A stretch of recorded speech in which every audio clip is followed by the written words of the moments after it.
Beleza, pessoal, nós vamos dar continuidade do nosso curso, né, que é o mapa mental da disciplina que nós vamos construindo ao longo da evolução do semestre.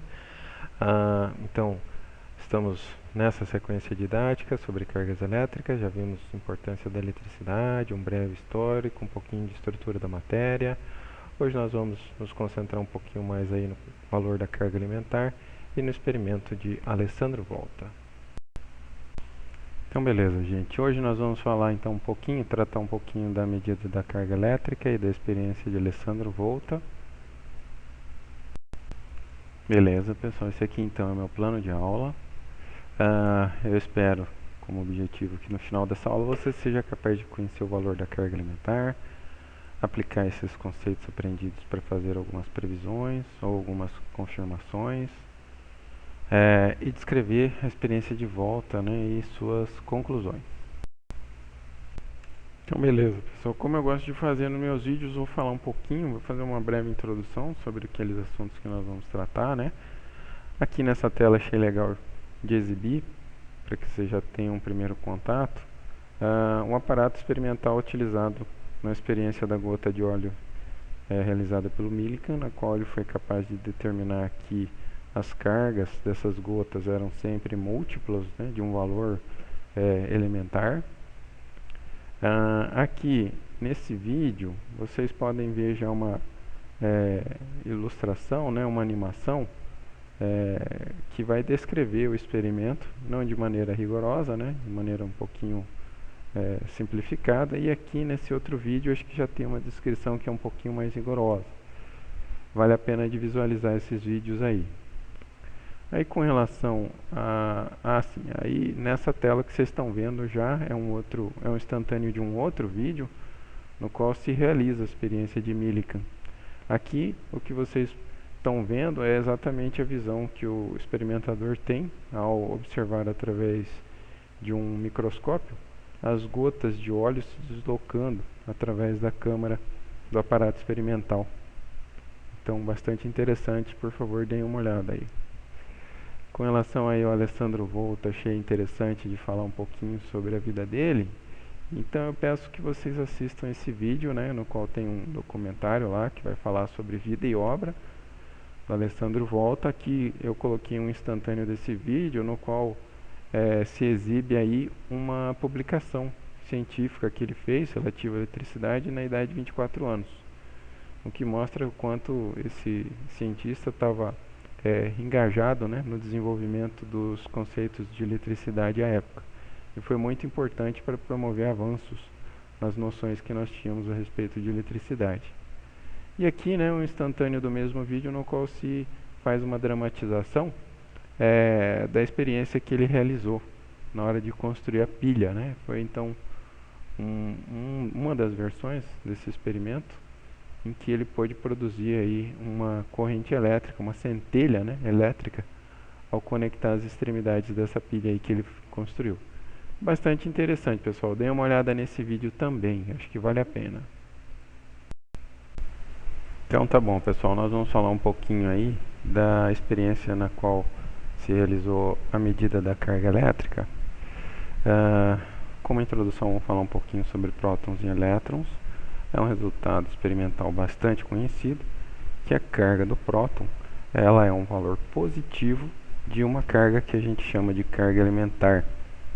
Todas as experiências confirmam isso, né?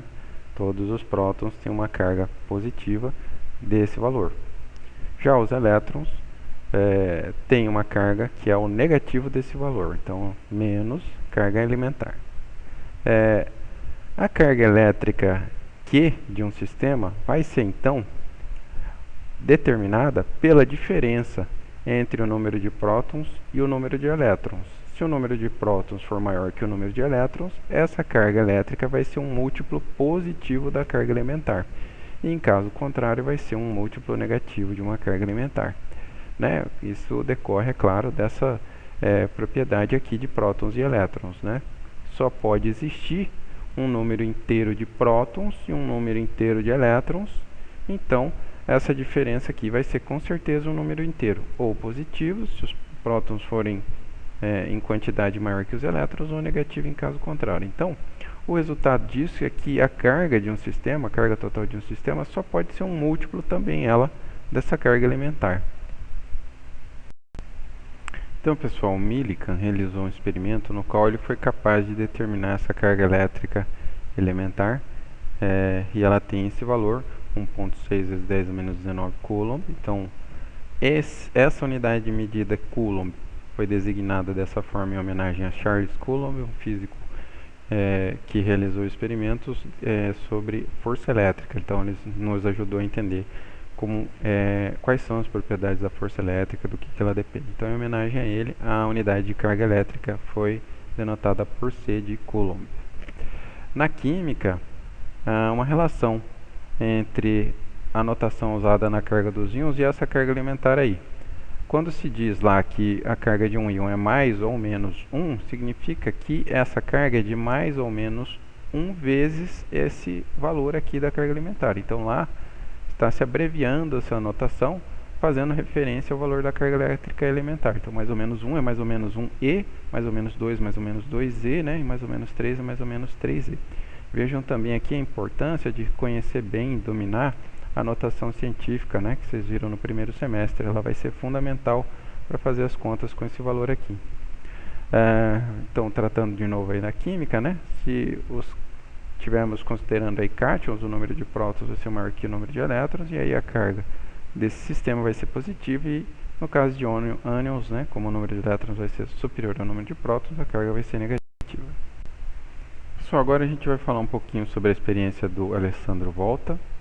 Ele nos ajudou a entender melhor o que é essa quantidade que a gente chama de corrente elétrica.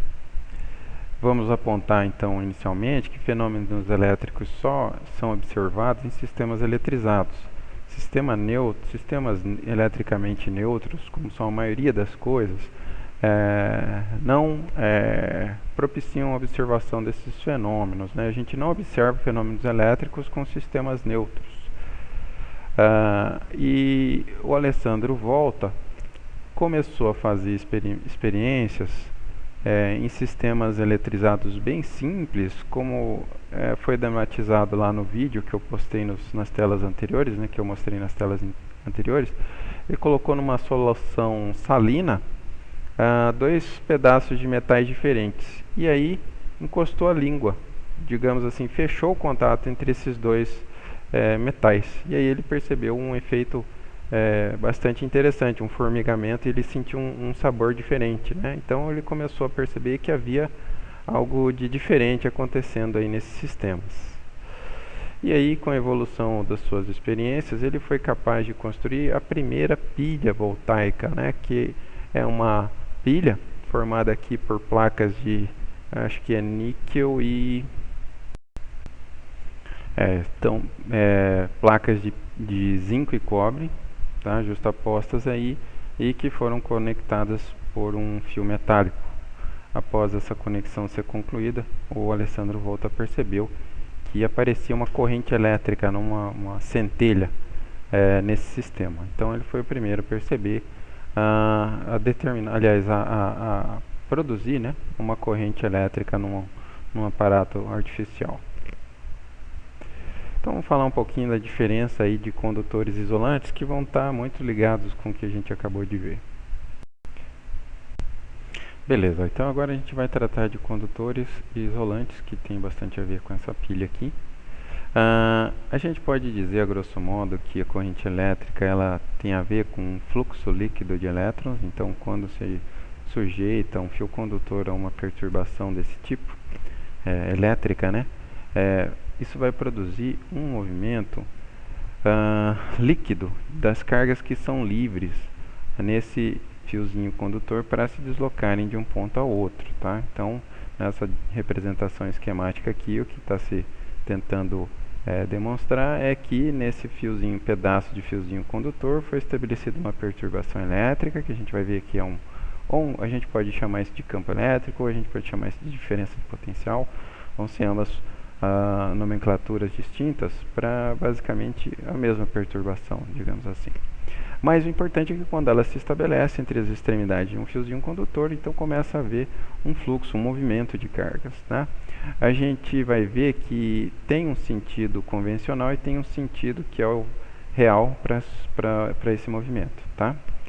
E cuidado com alguns livros didáticos que mencionam que isso é um fluxo ordenado de elétrons, porque não é, tá, pessoal? A gente tem que entender isso aqui como um fenômeno muito mais complexo, em que os elétrons estão, de certa forma, né, se movimentando no entorno dos núcleos atômicos que compõem aí o fiozinho condutor, e que quando essa perturbação é estabelecida entre os terminais desse fiozinho condutor, esses elétrons, apesar de estar colidindo entre si com outras partículas carregadas aí, eles acabam ao longo de um certo intervalo de tempo se movimentando de um lado ao outro, mas não pense que esse movimento é um movimento retilíneo uniforme, não. Ele vai ser, como está exibido aqui nesse vídeo, um pouquinho mais complicado que isso, né? Os elétrons vão passando aí pela influência de outros elétrons e de núcleos atômicos, então nunca que eles vão fazer esse percurso no movimento retilíneo uniforme. Mas o importante aqui é ter em mente que, estabelecida essa diferença de potencial ou esse campo elétrico, né, essa perturbação elétrica, ao final de um certo tempo, os elétrons acabam se movimentando de um ponto ao outro aí do terminal. Em que sentido isso vai dar, a gente vai esclarecer mais adiante. Outra coisa que é importante de registrar é que elétrons vão se tornar livres para se mover ao longo do fiozinho condutor. A gente tem que imaginar que são os elétrons mais energéticos, ou seja, aqueles que estiverem ocupando aí os subníveis mais energéticos do átomo que está se considerando, por exemplo, o cobre ou outro elemento metálico, né? Mas são esses elétrons mais energéticos que vão estar mais fracamente ligados ao núcleo, então vão ser os mais fáceis de serem liberados dessa influência quando a perturbação elétrica for submetida aí, for aplicada, né, ao sistema. Então vão ser eles que vão se libertar dessa influência dos núcleos atômicos e vão ser capazes de se movimentarem ao longo do material. Eu fiz um vídeo que eu acho que vai ajudar a entender um pouquinho. A gente vai ver ele agora. A gente vai entender um pouquinho a diferença entre um condutor e um isolante através dele. Então aqui é um instantâneo, né, da situação na qual eu tentei ilustrar um material isolante, e aqui é um instantâneo de um material que a gente vai fazer uma analogia aí com um condutor. Vamos ver esse vídeo na sequência. Então tá bom, gente. Nesse vídeo eu coloquei um pouquinho de água numa forma de gelo, e se vocês puderem perceber, bem aqui tem alguns pedacinhos de isopor que eu coloquei sobre essa quantidade de água aí. Aqui, esses pedacinhos de isopor vão representar os elétrons, o nível de água vai representar o nível de energia que o elétron tem, e cada uma dessas porçõezinhas aí da forma de gelo, né, que vai produzir um cubo de gelo, vai representar, pessoal, a influência do núcleo atômico. Então isso aqui representa, digamos assim, uma espécie de armadilha, né, elétrica que o núcleo atômico impõe aos elétrons que estão orbitando em torno dele. Então aqui, ó, nessa primeira etapa, eu estou tentando representar para vocês um isolante. Então vejam que o nível de água não ultrapassa aqui esse extremo, né, do cubo do recipiente cúbico de gelo, né, da forma de gelo. O nível de água fica abaixo disso. E aí, mesmo que eu assopre com força, esses pedacinhos de isopor nunca vão conseguir se livrar dessas porçõezinhas cúbicas aqui. Nessas regiões, eles vão sempre ficar confinados a essa regiãozinha cúbica aqui.